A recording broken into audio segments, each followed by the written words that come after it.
Okay, thank you, Uroš. Thank you for inviting me. I'm really impressed by the things that you're doing here. Really glad to be here, and also I hope that I can contribute to this.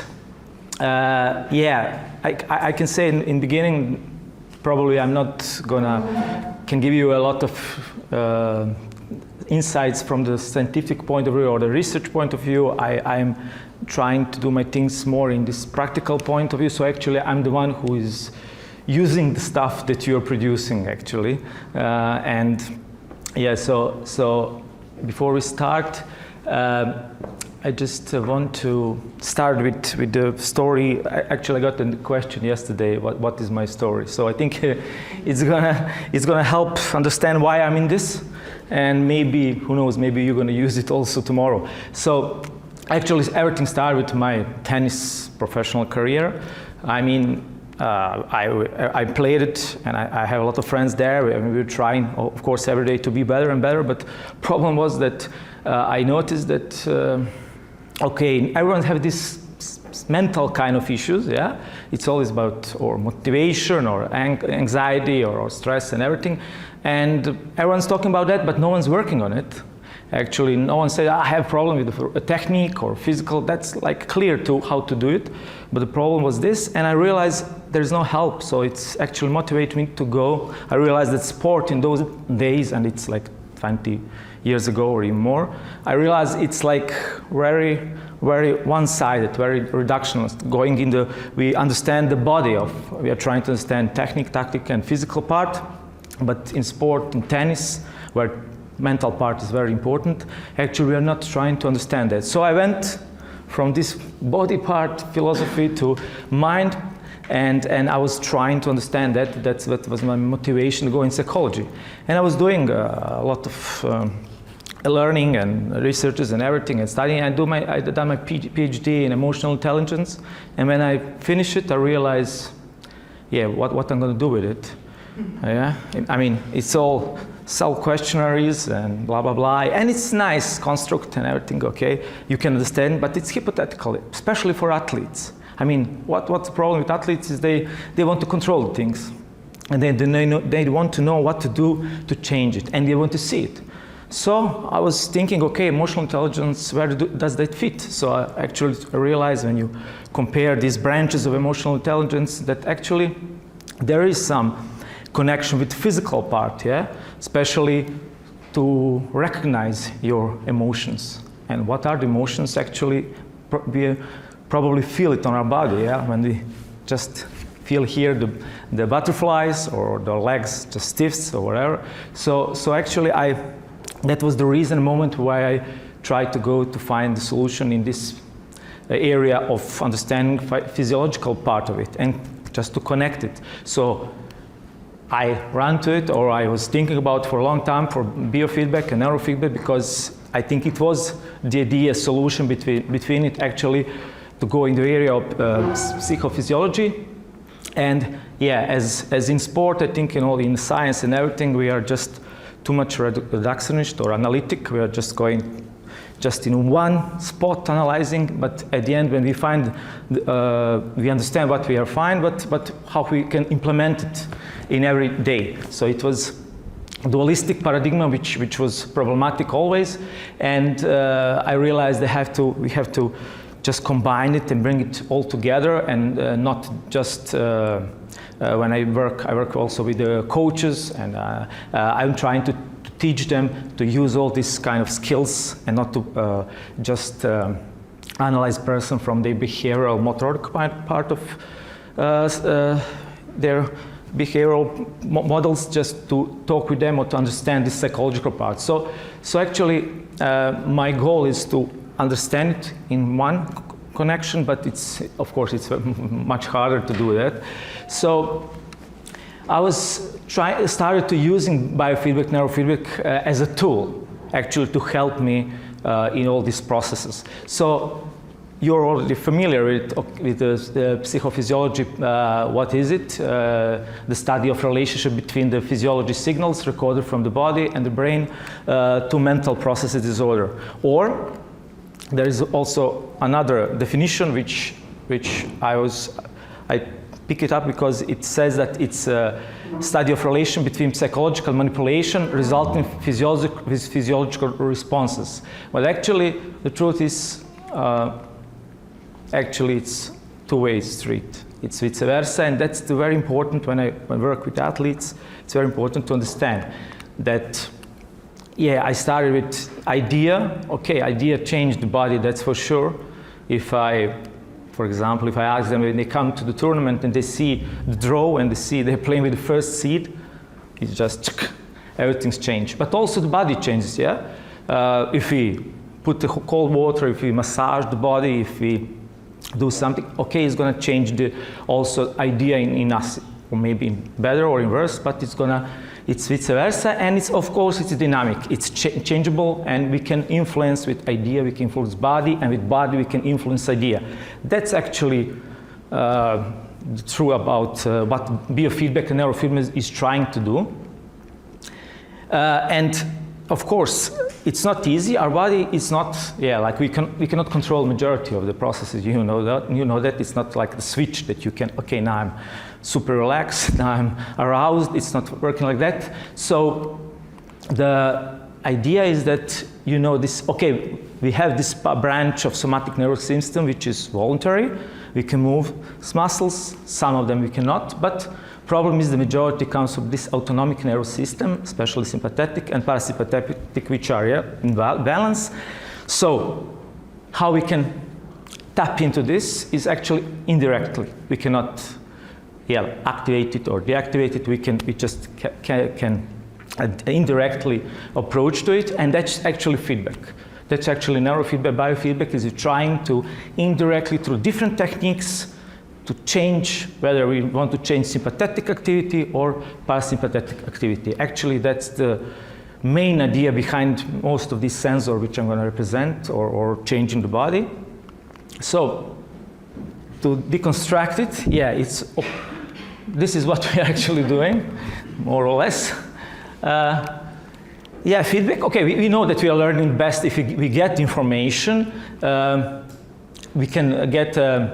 Operant conditioning is just, they give a reward or punishment, and through that, it goes in this area of learning, which is conscious. That's important thing.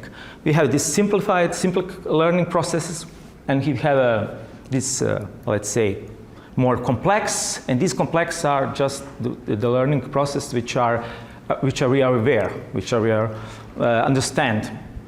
So when we talk about feedback. So this information, when we're learning, okay, we have a situation where there is no feedback. Okay, there is always feedback. If we are moving our body, our sensors are recognizing that, but cases, are we aware of it or not? And I cannot, I'm against, because I'm teaching also motor learning, and I'm against this theory that deliberate practice is the idea that you have to be aware of every movement, so you're gonna learn faster. I'm very keen of implicit learning, and I'm trying to implement it in my work with tennis players. So no feedback actually is a good process to learn. No feedback is actually not to understanding, not to think about it, just to work it, just to be automatic. But then, if we have a coach, we get this kind of retrospective feedback. We do something and then we get information, but the situation just passed. We have to think about it in the past, and we have to find a solution to change it in the future. And yes, we already spoke about it. That's problem sometimes, that when the coaches gives too much information or teachers give too much information, then we come to the problem of losing automaticity. And actually, we come to the real-time feedback. And that's the biofeedback, neurofeedback. It gives you, while you're doing things, it gives you in real time information, which actually works very well, because you're actually on the verge of not thinking about it, changing it, implicit and explicit between it. We can example with kids with ADHD. You can bring kids with 5-6 years old, you give them theta beta training, and they don't realize what's going on. They're just watching cartoon, but cartoon stops, of course, and they just trying to find a way how the cartoon goes, how to start it again, but they don't think about it, it just spontaneously happens. So with biofeedback, neurofeedback, actually, because it's real time, feedback actually, it taps also in this unconscious part of it. So what we are getting from it, of course, these are different biomarkers, and the definition at the end is that biofeedback is non-invasive mind-body procedure when person develops greater awareness, that's the key point, okay, of his psychophysiological process, and use different techniques to manipulate them in order to improve these three areas which already have been recorded or can use it for this well-being, health, and performance. So awareness and technique. These are the important things to understand, to remember. So when we, it is biofeedback, especially in neurofeedback, it is already documented and research, done a lot of research that is very efficient in well-being kind of area, self-exploration, learning about yourself, be aware of the things that's going through. Health, there's a different kind of disorder and you have here I offered a book which they have analyzed all these disorders and they categorize it in the level of efficiency of using the different kind of methods, depends what they're using. You have it's a great book to find the protocols which to use from biofeedback and neurofeedback, and are they efficient or not. Besides them, the Parkinson disease, which is the subject of this our conference, is also has a lot of papers, not a lot of papers, but there is some contribution to this area, and yeah, there is some results that is saying that, for example, neurofeedback SMA training and heart rate variability training reduce dystonic movement and incident of freezing. So we have this results, and third area is, of course, peak performance. This is actually where I do my job mostly in sport with athletes, but also you can use it in other peak performance area, music, surgery, business, and everything. And so how does it work? Yeah, it's just, it's a simple way. You get these sensors attached to the body which collect different kind of biomarkers.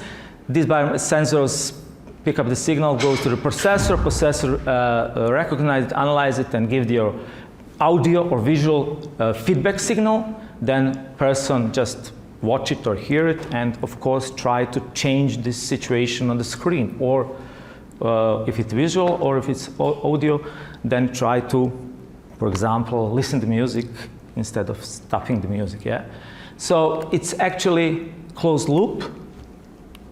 We give a video, we get information, analyzing processor, then given again. It can be physical feedback or visual, and it just goes around. That's the main idea. So how we use it, I don't know, are you familiar with, there's a lot of different brands. I use this Nexus Mind Media. It has 10 channels, and yeah, it comes with software, and you have another systems. So what sensor do I use, and which are common modalities of biofeedback is that just one thing to be clear, when you say neurofeedback, it's actually the same. It's biofeedback. Actually, it's that's why I took this picture, because neurofeedback is under this umbrella of biofeedback. It's also some biomarkers which are tracking down from the body, and then we are trying to change it. So it's all the same. What will I present here? And today, after the lunch break, I'm gonna use it to see practically. Respiration sensor, blood volume pulse sensor, skin conductance sensor, electromyography sensor, electroencephalography, okay, EEG, and there is others which I'm not using. So when it comes to respiration sensor, normally I start training with that, but what does it, it looks like this, and it's just tracks the breathing rate, depth, and patterns, of course. through that, we are trying to learn, first of all, I'm trying to teach them the abdominal, diaphragmatic breathing. Of course, not only to decrease it, even increase it sometimes. Also, according to that, we can influence indirectly to autonomic nervous system. We can change heart rate with it. We can change heart rate variability. I'm going to explain the next, if someone doesn't know what this is. And vasoconstriction, vasodilatation. So trainings which I use normally is slowing the abdominal breathing under 7 breaths per minute. I will explain also why. Maybe you know it already. It has something to do with heart rate variability. We can elevate it with it. And there's effects which are recorded with that: relaxation, stress management, performance improvement. That's the biggest part of it. Then prevention of cardiovascular disease and so on. And also, I find it interesting to accelerate it. I do use with athletes the hyperoxidation techniques, and I find it very interesting, very useful, even more useful than this relaxation kind of technique, because this, we can say it's relaxation technique. If you slow down, and if experium is longer than experium. But hyperoxidation can really increase the energy, improve focus. We can maybe, my idea is to try to do some experiment with it to see the reactive agility with it after it. So I think it's interesting. And another, this psychophysiological mechanism behind it, actually there's 3 ideas, I think, which helps athletes or people who are using it for health also. First of all, the idea of the abdominal breathing, as we track it because we have this nerve vagus which is attached to diaphragma, and the idea is, in theory, they're saying that we are actually, if we are breathing abdominally, we are massaging that nerve vagus, which is part of parasympathetic system, and actually we are activating parasympathetic system and relaxing our body. Also, we play with this ratio of oxygen and carbon dioxide. We know that if we get more oxygen in our body, we are more alert, or if we hold the breath and keep the carbon dioxide inside, we get calmer. So we play with this ratio, and when I put the pacer, I play with it. I change the ratio, so it depends what I want to succeed. And the third effect of it, not just the breathing, all these sensories, it taps into I can say, the mindfulness, and that's the key part of my work with athletes. Mindfulness is just being in the present and not judging, not labeling, not analyzing too much, just noticing the things. So actually, if you focus on your breathing and counting, actually you're not thinking about the other things, and that's if you're lucky. And that helps at least in sport. It helps just to get your head for 5 seconds not thinking about results or whatever. Sometimes it makes a difference. So these 3 aspects affects the positive side of using the breathing techniques. And when I teach the breathing techniques, what do I do? Of course, introduction to physiology of respiration.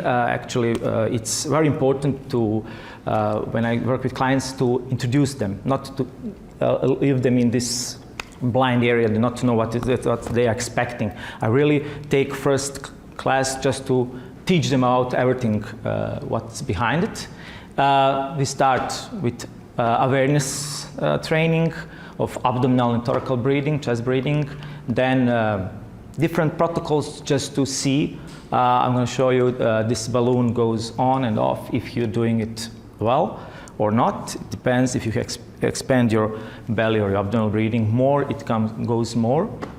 And I can see, because I give the trainings to the people to go home to train, it really helps. And then I see did they do the homework from this, because normally in beginning it looks like this. I don't know, can you see it?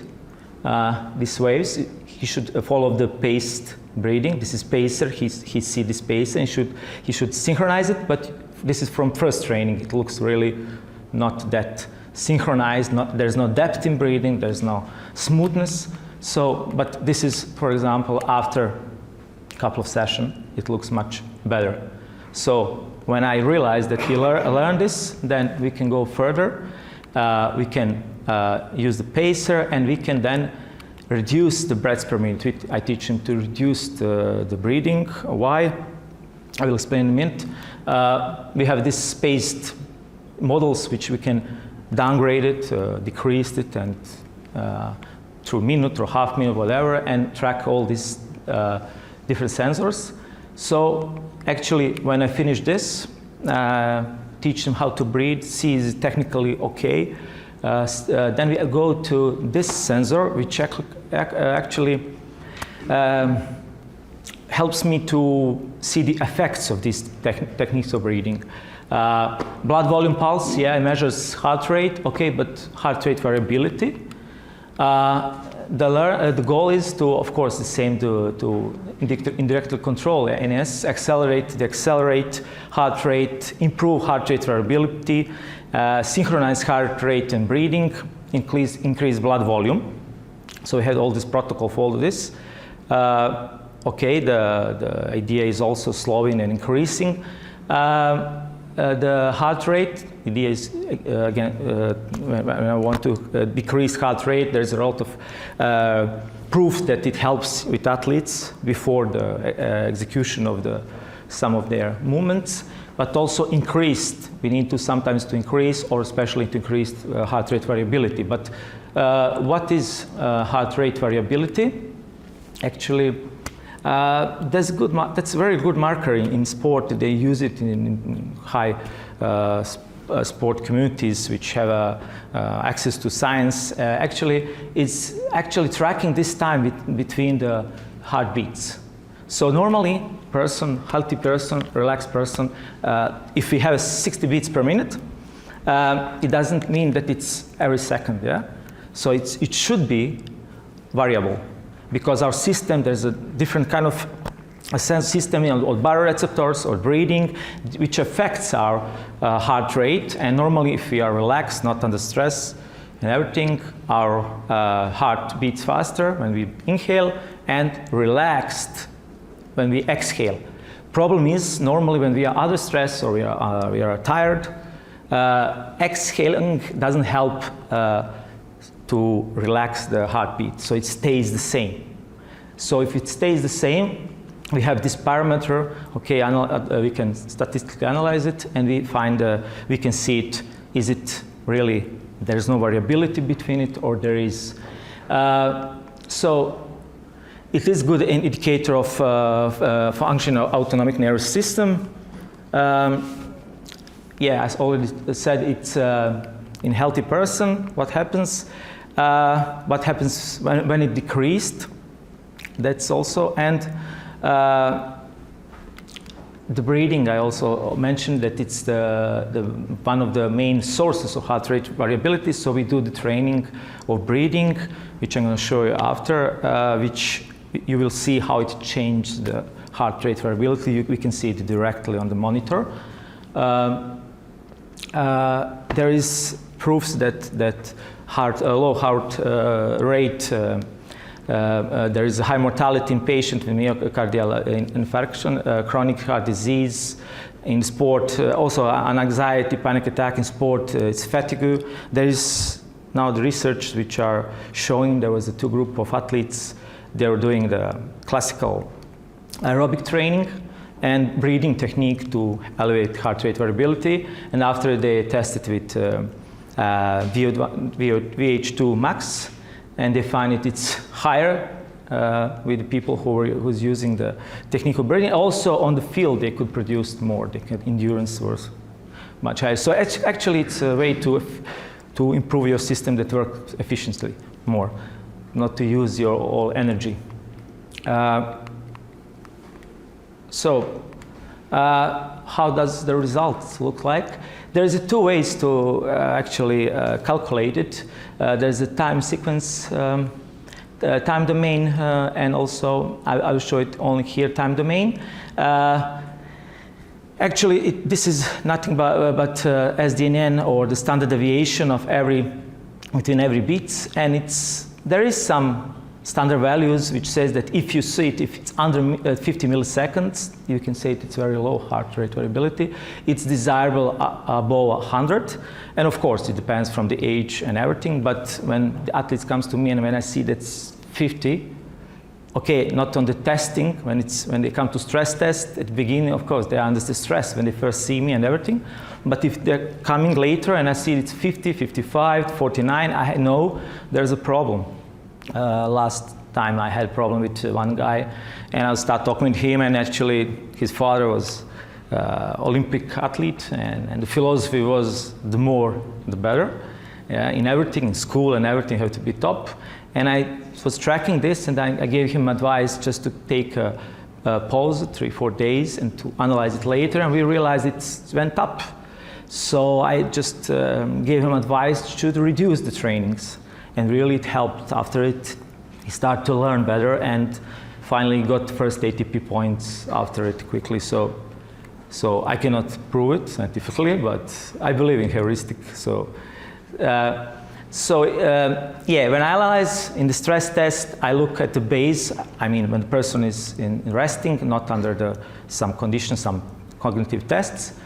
And when I get this parameter, of course, then I realize what to do and develop the program. But anyways, even if it's good or not, I teach them how to train it and how to use it to recover. So what next I'm doing it is very important to find resonant frequency. What is resonant frequency? It's actually individual. I teach them when they breathe. And there's a test, we started from 9 beats per minute, 9 cycles in minute. So actually, it's one inhale and exhale, it's one cycle. And we go down with the pacer until 6. And software can calculate what is your resonant frequency, actually what is the best rhythm of your breathing, which increase the heart rate variability. For example, last person I tested, it was 2 days ago, it was 7.7. So because I give them application, they can breathe, they can use this parameter, and then they can improve the heart rate variability even more. So after it, we are using feedback. This is visual feedback. I put, for example, the line here. How does it work? I don't know if you're familiar with, but you have this different kind of programs, and I can manipulate with this black line. And if I put it 20, and you see this line, I order it to go up. If it's above 20, then this maze goes on and on, or music or whatever. If it drops it down, it just stops. But he has a pacer here. He can track the pacer. It helps him down, but sometimes I just shut off the pacer, and then I ask him to do it for himself and to try to control this heart rate variability. So he gets really fast information, is it doing well or good or not. So next sensor is skin conductance. I love this sensor. It really helps me a lot to explain them a lot of idea behind result and what we do when the result comes. It measures sweet glands activity as a part of sympathetic nervous system, and the goal is to also not just deactivate, activate it and deactivate it. It's my idea that we have to have this range of skills, not just if you think, the relaxation is a good thing. In sport, you have to have it both sides. So I teach them both, slowing and increasing. Effects, proven effects, relaxation, performance improvement, desensitization for anxiety, panic attacks, and everything. How does it work? Yeah, it's simple electricity which goes through the skin, and if it's a parasympathetic activity is higher, we are sweating less, yeah, of course, and this string of electricity goes slower. Yeah, it's conductance is lower. But if it's sympathetic activity, there is more sweating and the currents going faster, the skin conductance is higher. So we read it on this parameter, we read its micro-Siemens values, and actually it's very direct system. But what is important to know about this parameter is that it's really individual. You cannot say, this is what is good, what is bad. It's very individual, and also it depends from day to day. But with the time when I work with the person, I know his kind of system. I know is he more reactive or he's just normally not that reactive. Then, yeah, it looks like this. For example, we tested, I will show you the test so you understand better. Base, it's 2 minutes when he's just sitting. Then he does, this is the mean value when it's under stress. There's a scoop test, there's a mathematic test, and he has to say a story about some stressful situation. It goes normally up, and then in relaxation phase, between all these tests, he has a relaxed phase. And I watch it to see it. Does he use it? Does he know how to relax or not? Or he's just stuck with it. You can see here that's not in this kind of, for this individual, it doesn't change a lot. And I can say he's pretty reactive person with a base of 8 and 12.5. There is some standard values. If it's, say, like from 5 to 10, it's relatively high, but he's like 12.53. I know what's going on the court when he comes to play. So, yeah, it looks like this. We can track it. Here's an example of how to decrease it with some technique which I use it. The idea is that I teach them technique behind it, or it's mindfulness, or progressive muscle relaxation, or breathing, or whatever, and find the best technique for them. So this is the way to go down, and then use it to go up to if there is a need for it.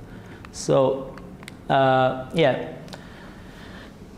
Progression, what is interesting with this technique is that it's hard to control it at the beginning.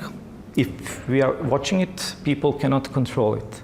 Normally, people cannot control. So in the beginning, I told them to shut their eyes, and I bring them to some kind of technique, some mindfulness, body scanning or whatever. And that helps a lot because he's just focused on my words and trying to find this the impulse in himself, and he's not thinking about the sound of everything. Because you saw that line, it's the same here. If it goes down, we hear the sound, and then we just react because, I just finished the task, and I have to just continue doing it. And then if you say to it, you just continue, actually, it's paradox. You're doing actually different thing. It jumps up. So it's always like this in beginning. I was telling the story about only one guy was there, younger guy who was managed first time to watch it and to go down the line. And I said to him, wow, that's really good. You have some special skills. And what happened after it? Yeah, he realized that we have a story what the kids know was the 100 kilo to put up, you know. So he realized, wow, that's so cool. So after it, he couldn't do it for 3 months again. So first time he was the best, and after it, he was the worst candidate for the last 4 or 5 years, which I'm doing this. So actually, he realized, this is hard. So closed eyes, then audio feedback for themselves, and then the last step is just to watch it, watch the result, and but don't care about it. Just if the music starts or not, it doesn't matter. So next sensor is myograph sensor. Yeah, we can track the muscle activities. It's interesting also in your area, and especially in sport, not only to relax muscle, also to activate them. Types of training, yeah, and what we are doing that is relaxation, okay, performance, pain relief, therapy of muscle dysfunction, which you can use in Parkinson disease. So how it's work? Yeah, most of our movement, electrical movement of our body or the muscles, we can voluntarily increase or decrease, but the problem is that under different stress and different state, it's changed that we are not aware of it, yeah? not to say when disease is there or some disorder. But even with healthy person, we are not aware of the differences in this activity of our muscles. That's especially what happens in sport. So this dyskinesis, or this is state of just error in energy. Yeah, we're just not aware that our muscles are working and giving the electricity, and that there's a 4 reasons why it's happening in healthy people. Performing efforts, that's what's happening in sport. For example, because I'm in tennis, it's often like that. When you start the point, your trapezius just contracts and it stays like that during the points, and that's the problematic. And you can see it even with the players like doing this. But if you tell them, okay, relax and everything is not working like that easy. So when movement is very hard, then it can stay contracted. Or if we are preparing for quick actions, 3F, fight, flight, or freeze, something happens, then it's just blocked, muscles are activated and stays like that. Or representing efforts, that's one of the main things. That's just ideas behind it. What's going to happen in the future starts to change our muscle electricity. And I noticed that when I'm testing them, when they sit, they should be relaxed, but the trapezius is just in sitting position, just 5, 6 microvolts, and they are not realizing that, but it's very active. So, and also attention effort. If you're trying to do something like, okay, now I'm gonna try it, we are actually activating muscle, and we stay in that phase. So for me, for my athletes, it's very important to teach them to be aware of their activity, which is error activity, which doesn't help them a lot. Actually, they lose energy and muscles are not working very well, and they lose coordination, of course. So how does it work? Yeah, we have during test, we are tracking, normally we can track different muscles, of course, I can put them there, but I track trapezius, which is very important in sport, especially sport which use the hands, and also it's connected with the head, and if you're under too much activity, then it goes to your head also, and everything is just, your performance is dropping down. So we are tracking during of course, all these 3 phases, and also the left and right, especially in tennis, this unilateral sports, which are just for athletes, tennis player, they all normally have more activated the arm, which they are playing the tennis, so it's very important then to teach them to relax that. Yeah, I teach them different techniques, but progressive muscle relaxation is a starting technique because I teach them to realize what does it mean to muscle to relax. But it's not that easy, it's not that direct method to downgrade it, so it takes time. And also processes like we start with sitting, laying back, and then sitting without leaning back, and of course standing, especially standing in position of the same position that you use it in your sport. So,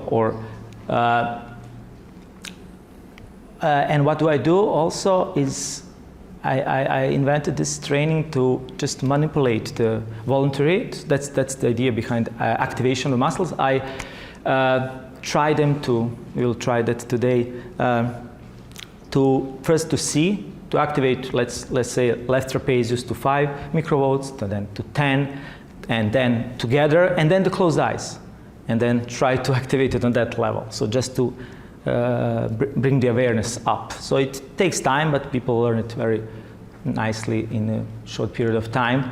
So, and also then I tried to develop the meaning, put it in some kind of specific situation. For example, with tennis player, I use this. This is one of my players who actually had this problem. I saw it with this too much activation in trapezius. So this is the idea. He has it 2 sensor. He's watching tennis match and he's simulating the player which is down. And if the player plays forehand, he plays forehand. At the same time, it's backhand, it's plays backhand. But the key is that he has this. If you see this, of course, when he hits, both sides are activated. But the key is that he bring these two down between the points, just to see this, that goes down. He does have too much time to do it, but he can. In the beginning, it was for him very complicated. I don't know. Yeah, you see, you cannot see it now. You see on the left side, he drops now. Even now, it's activated. You can have here, but also here. So the goal is when it's activated, before the next shot, these two lines, I need him to drop down. And after it, actually, his impression was, finally, I understand what does it mean to relax the muscle here, because I was talking with him about that for a long time. So, and after it, we go on the court, and he's trying, when he practices, he's trying to hit the ball and get the feeling again of relaxing the muscle. It's a very, very important thing, because if you're playing match for 2-3 hours, it really makes a big difference. Yeah, of course, in pause, he can put it totally down, like simulating the pause between the points, and at the end, sensor, EEG, electroencephalography sensor, which is very familiar to you, which measure brain activity. Yeah, the goal is also, it depends what we are doing, but to increase or decrease the power of different frequency band. So what I'm doing in this area is, yeah, you know that this EEG system just gather all the electricity, and with this fast Fourier transformation, it just changed it or gives us feature about this frequency. And we know that this frequency, basically, we know what's happening when this power of this frequency is up or down. I mean, more or less. We cannot say this is totally strict, but we do this. We know this delta is in. There's power in when you sleep, and theta, creativity, insight, yeah, daydreaming, and alpha, liveliness, calmness, readiness, meditation, which is important in sport, but also this frequency 8 to 12, or this SMR also is used for Parkinson disease, because it's just to relax your muscle, which is very important. Then, yeah, beta, this is 13 to 21 hertz, this is hertz band. Frequency hertz. So it's a focusing, holding attention. Then we have, yeah, 12 to 15. We call it relaxed focus. And then high beta, intensity, hyperactivity, anxiety, and of course then gamma. So when we know this, what we use it, we just trying to use different protocols. Before that, you are familiar with, yeah, with 1020 system, I don't know, probably, and where to put the electrodes. So normally, I'm interested for sensor motor center, and this CZ spot, normally I use that's the spot which I use to analyze the data, or actually to record it, and also to train the person, because for us, this sensor motor rhythm, SMR, is most important in athletes also. So it's strongest in this area, so actually using that spot.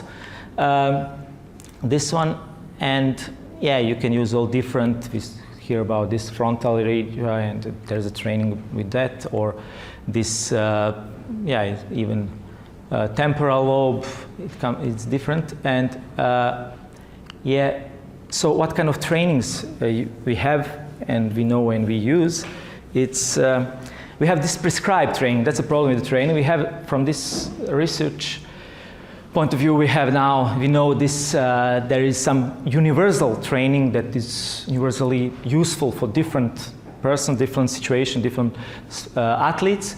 So it's alpha training, which I use a lot. It's actually, yeah, idea is to decrease alpha, decrease theta. In the sport, like precision sport, it's showed that before the activation, the left side alpha, it's going up. It's just, actually, the idea is that it's relaxing the cortical activity, and just not overthinking, just putting the automaticity on to work, you know. So next training is SMR training. That is sensor motor rhythm training. The idea is to put this 12 to 15 hertz up, and also to put theta down, not to to think about another thing, just to be in the moment, be present. Actually, it's connected with be focused outside, but not analyzing. Actually, it's directly with this mindfulness kind of idea. But especially for the athletes, it means be outside. So it's to be outside, to not analyze, just to record the things, what's happening, and let the system react it. So that's the way they are actually watching the video. And yeah, you know, I don't use, but because I don't need it in athletes, but of course there's a training standard procedure for ADHD, and also there is one approach, data-driven approach, actually, which is probably the better, but we cannot do it in all sports, or we can do it because in this precision sport we can track the activity of the brain because the people are standing position, they are not moving, but we don't have technology to track it during the sport, tennis or football. So in this sport they found that it's very helpful to use increased alpha in C3 or T3.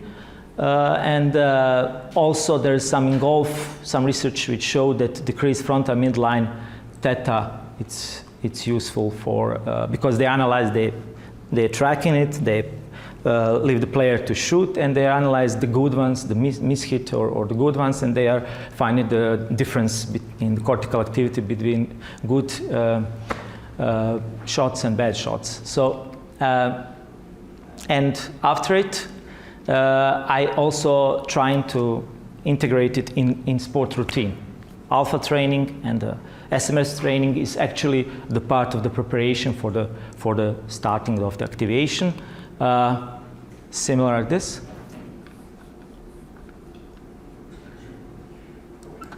This is in tennis we have 25 seconds between the points, so I use them for the 4 phases. Okay, now he plays the point. Video is going on. If he's managed to put the theta down and put SMR up, you see if it's not like that, the video goes not stop. It's just get darker and darker. So it forms him that he's doing well or not. And yeah, we use it for 15 seconds, 20 seconds. Then he goes to make pause. In pause, he's using other techniques for routine, especially alpha training. But after it, he's also, because with tennis we have a change of the side, which is very tricky in this period of time. People just go too much in theta waves, thinking about past, future, and everything, and it just is normal. When they get up, they lose quickly 2-3 points. They don't know what's happening. They're not there. So it's very important for my people I work with that they use alpha training while they're sitting on the bench. Just especially these high alpha, 10 to 13 hertz, just to stay there, be relaxed, not to think about another things, just to be relaxed. He's using this body awareness, body scanning training, yeah, and he's hear the sound. If sound is going on, yeah, he's in good state. If not, he will know. The sound will stop, and he knows that. So it's the protocol for tennis players. So, or other players. I work also with different kind of sport. Last month or two with in karate sport also. It's similar. There's pauses and there's a fast reaction. Quick, fast reaction, short activity time, so similar like that. Okay, so how does it goes?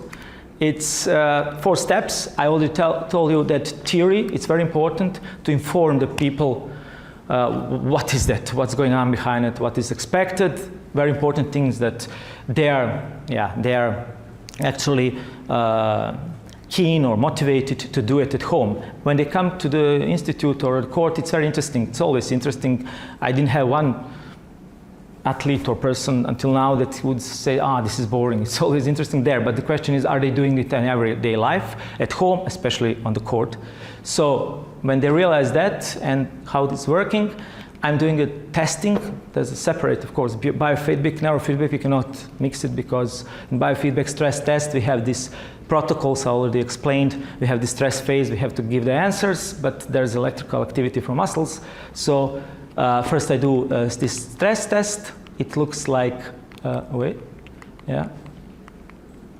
And then I do neurofeedback test, 3 phases, eyes closed, eyes open, defocused, eyes open, focused. I will explain what's behind it. And then these are the analog results, which are always very interesting. For example, this skin conductance, you can see it like this. This is this gray area is a base.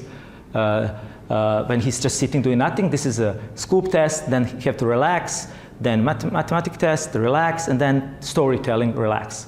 As you can see, this person is, when it goes up, there is no coming back. In relaxed phase, I can see that he's ruminating. He's just thinking about, am I doing good or am I doing wrong? How was it, what he's thinking about? So I know that he's not using good his period of relaxation. And these values are pretty high. You can see this is 15. It's really high. And all this blood flow, you can see when it's stress, it just stops the flow through the veins, capillaries, and also here. And we get this quantified.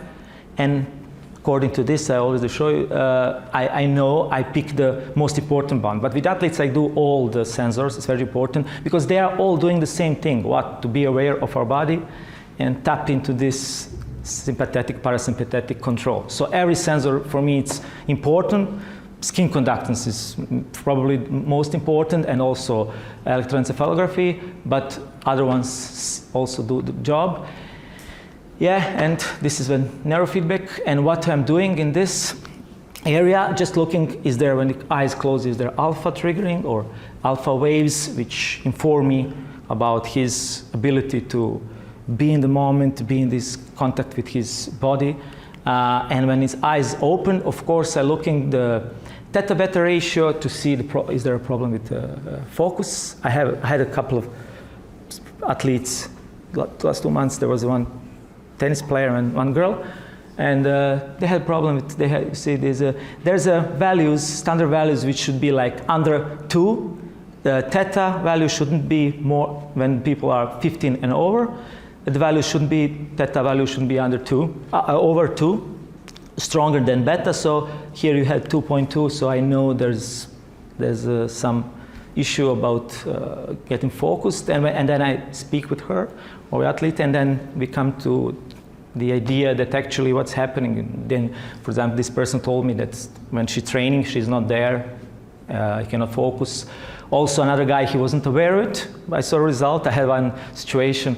He was in judo sport, and I got information. I got that it's 3.5, and I was telling him the results and everything, and he's listening. And one moment, I just stopped and asked him, "Do you listen to me? I understand." He said, "Yeah, I'm listening to everything. It's fine, super. I'm watching video and everything. It's great." But after he went with his coach, because he was there with the coach, and the coach called me and said, like, "Oh, what happened?" Because when he got out, he said, like, "Oh, he just struck me. You know, when he asked me, are you listening to me?" And I wasn't there. But he wasn't aware of it. He's just working. His processor is working like he's used to it. So has problem with learning, but also with learning in sport, to be concentrated to learn new things. So, and also I watch, is there difference high beta in SMR, because this ratio shouldn't be over 1.5. High beta, it's not something that we want in sport. It's rumination kind of thing, too much thinking and everything, especially. So, and SMR is something that we want to pursue. So, high beta, if it's 1.5 times bigger, then it's not okay. But normally, these parameters are under these normal values. But the thing is that we're trying to, anyways, use the training to improve it, or to teach them what does it mean to be the moment, to be focused, and what kind of type of focus. I mean, everything is focused, but it depends. I'm focused on my leg or my thoughts, or at the situation outside. It's in sport, it's a big difference. Especially the coaches are teaching through technique. We are always teaching them to be focused inside, this inside focus, and that is paradox with the situation when you go to the court. You have to be outside. you have to track the ball, you have to track everything, and then it comes to this thing to conflict. So you have to reteach them again how to be focused outside and stay there when it's important. And of course, in pause, you can go inside, you can work on your thoughts and work on your body, but when the point is about to start, you have to be outside, you have to be there. That's SML training, actually. So, and the fourth step is, of course, training in all this area differently. And yeah, time's up. And last, this. So training, I'm going to show you how it's work after the lunch. So it's for now. Thank you. Thank you for a very nice presentation. I'm already looking forward to the practical. Yeah, for sure. Are there any questions? Not very nice talk.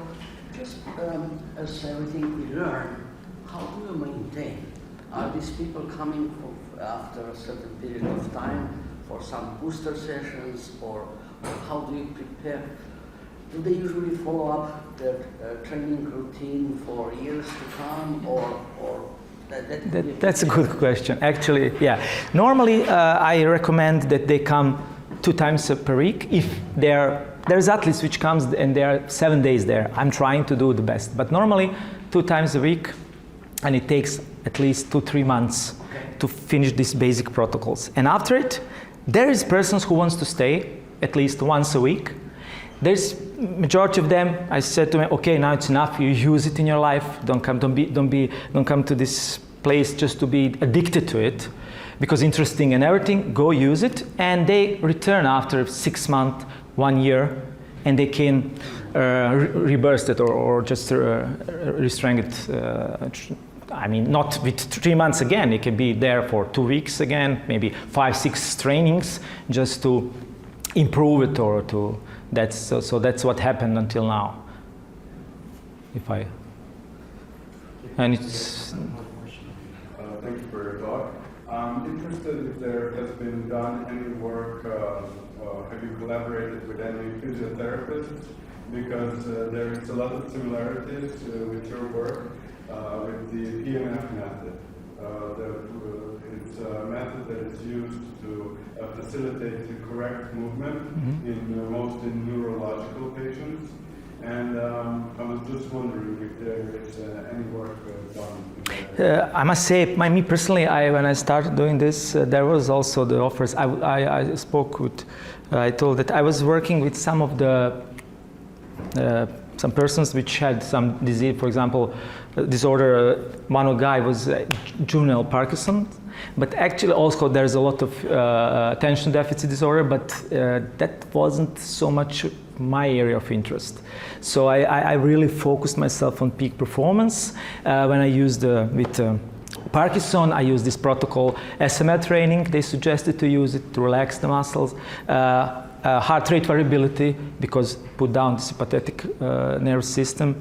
And my experience with that guy is but problem is juvenile, and I know it's very rare. I also trying to find, but he got the diagnosis that it is. Problem with him, he was 22, but he was most emotional, let's say, impaired, and he was like 12 years old guy, so he didn't understand the meaning of that or try to use it at home, and he didn't come there regularly. That was also the problem. So we worked for 6 months, but there was no, you need to do it regularly, and especially you need to do it at home. So actually there was a lot of offer for me, but to be honest, didn't have time, and still it wasn't my area which I would focus on, because I'm also all my life in sports, so I was trying to do something there, but who knows, with time maybe I'm gonna use it more in that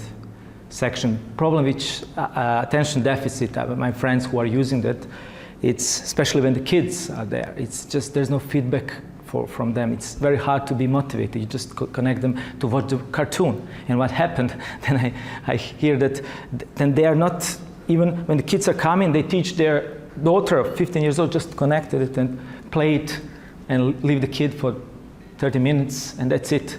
And for me, it's like, I know it helps, it really works, but for me, there's no motivation to do it. So other people can do it. I'm with athletes. For me, it's just a tool to understand him better. It's just a tool to understand him and for him to be aware of himself. That's starting point. It's a very good starting point.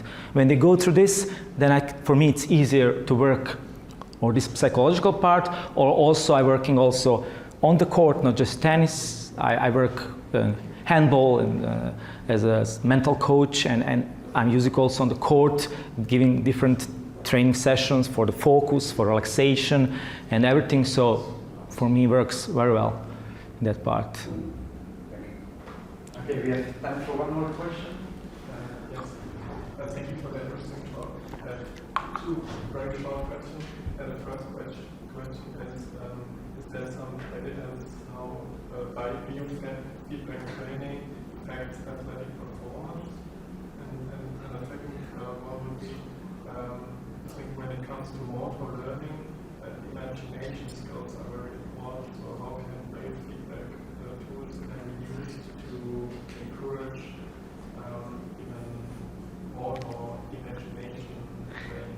Yeah, I already said about biofeedback, for example, that heart rate variability is very proved to do that. Also, it's important to say that, for example, I know the facts in these big clubs, they are tracking every day heart rate variability. For example, Messi was every day under it, and when they are tracking, they know the individual, these parameters, and when they see it, for example, if he's every day 110, 120, 190, okay, when they see it is 50, they said, okay, skip the today training. So it's for fatigue, actually for very good sensor for burnout. So it's useful. Also for recuperation, heart rate variability is very good. There's a lot of proof of it. Also this the electromyography training, the muscle relaxation.